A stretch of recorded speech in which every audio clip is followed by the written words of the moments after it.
Dari tahun 2013 saya mendampingi jamaah umroh. Nah, ada yang mengatakan, Kang, gimana sih kita bisa mendampingi jamaah umroh sehingga mereka bisa nyaman dalam beribadah dan akhirnya kita juga bisa menghadirkan sesuatu yang bermanfaat ketika kita mendampingi mereka dalam beribadah umroh. Saya ingin mengucapkan barakallahu fikum ajmain untuk semuanya. Selamat atas berkah dan rahmat Allah Subhanahu wa taala untuk kita semua, dan sebagai pengikat kita ya, pengikat persaudaraan kita di kesempatan saat ini, silakan saling memberikan ya ucapan selamat ya, bermusafahah satu sama lain, peluk saudaranya kanan kiri depan belakang sebagai tanda persaudaraan kita sehidup dan sesurga insyaallah, karena kita telah melaksanakan sholat di surganya Allah, dan kita ingin ya nanti ketika kita tidak ada di surga, tolong saling memanggil kita satu sama lain ya, insya Allah rombongan ini diberkahi Allah Subhanahu wa taala. Bagi Anda yang nonton video ini, mungkin sebagian di antara Anda ada yang sudah pernah umroh, ya, ada yang sudah pernah melakukan ibadah haji, ada juga yang merupakan seorang pembimbing atau pendamping ibadah. Nah, bagaimana caranya kita bisa mendampingi, ya, membimbing jamaah umroh dengan baik? Ada 4 hal yang saya ingin hadirkan kepada Anda. Yang pertama adalah, teman-teman sekalian, ketika kita berada di pra-umroh, itu kan ada namanya manasik. Ya, teman-teman sekalian, manasik itu adalah sesuatu yang membuat asik. Ya, namanya manasik. Ya, bukan seperti itu. Tetapi manasik itu adalah bagaimana kita menghadirkan ilmu. Nah, teman-teman, pastikan ketika kita menghadirkan ilmu, bukan hanya sekedar menghadirkan ilmunya, how to-nya. Kadang-kadang kan kita menyiapkannya, atau dalam manasik itu how to-nya. Gimana tawaf, gimana sa'i, gimana tahallul gitu ya. Terus apa yang dibaca dan lain sebagainya. Itu betul yang disampaikan, tetapi Anda perlu menyiapkan hati mereka dalam melaksanakan ibadah. Menyiapkan hati itu adalah menyiapkan rasa. Ya, mengapa? Karena ketika kita sudah menyiapkan rasa, maka kita siap untuk beribadah. Beribadahnya bukan lagi dengan pikiran, ya, dengan berpikir, tapi ibadahnya dengan hati mereka. Mereka akan menyerahkan seluruh hidup dan matinya untuk Allah.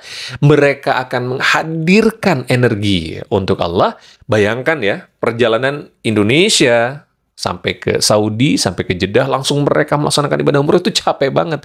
Tapi kalau Anda sudah menyiapkan hatinya, mereka siap untuk menghadapi berbagai macam tantangan di perjalanan.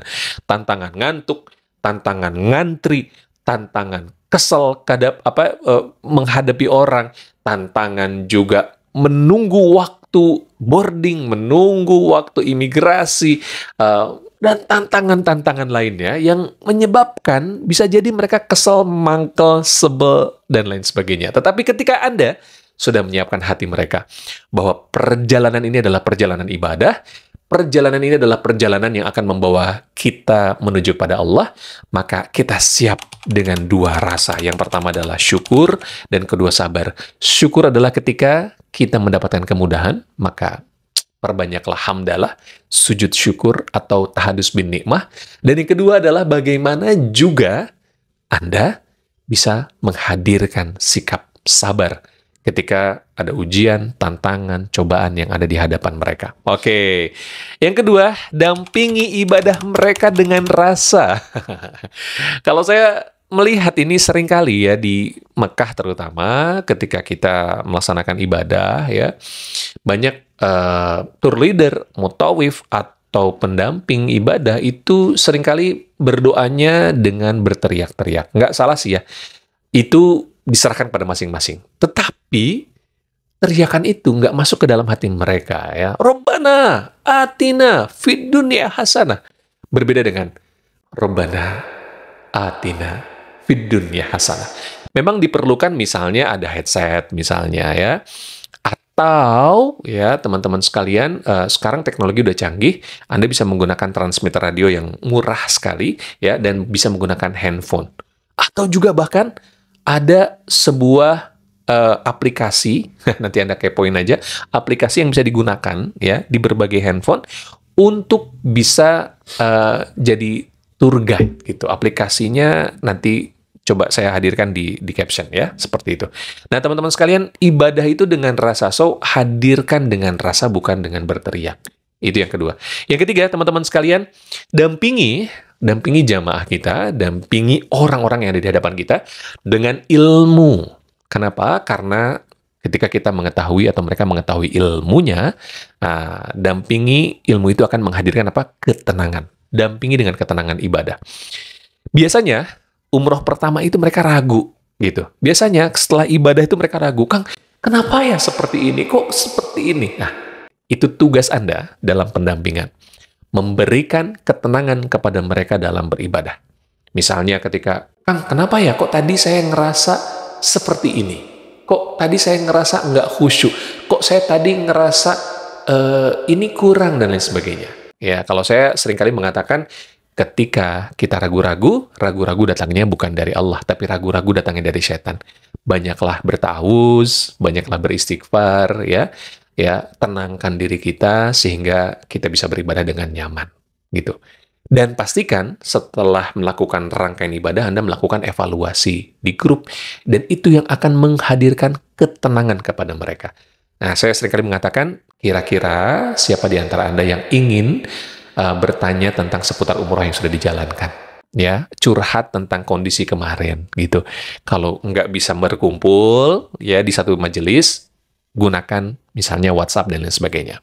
Dan yang keempat, teman-teman sekalian, seorang tour guide, seorang tour leader umroh atau pembimbing ibadah itu perlu memiliki add value, menguasai perjalanan, menguasai itinerary, menguasai apa saja yang akan dikunjungi, menguasai bagaimana kondisi bandara, menguasai bagaimana kondisi ketika berada di konveyor mengambil bagasi dan lain sebagainya.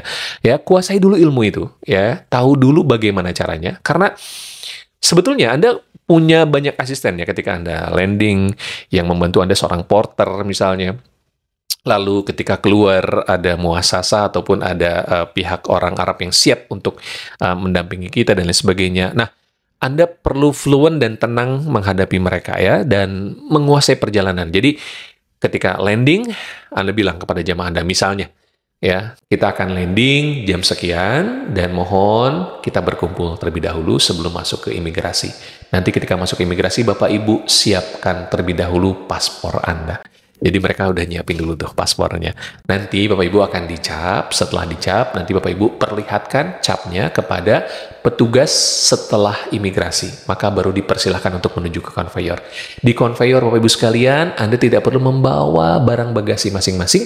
Ya, Anda hanya perlu memperhatikan apakah bagasi Anda sudah ada atau tidak, karena ada porter yang sudah siap membantu.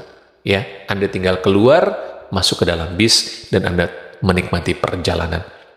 Hal-hal yang detail seperti itu perlu Anda miliki sebagai seorang tour guide atau pembimbing ibadah sekalipun, karena itu yang akan menumbuhkan ketenangan bagi para jamaah.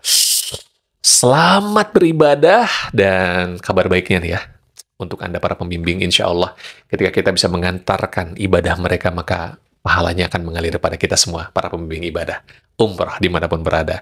Selamat beribadah, dan selamat mendapatkan cinta Allah.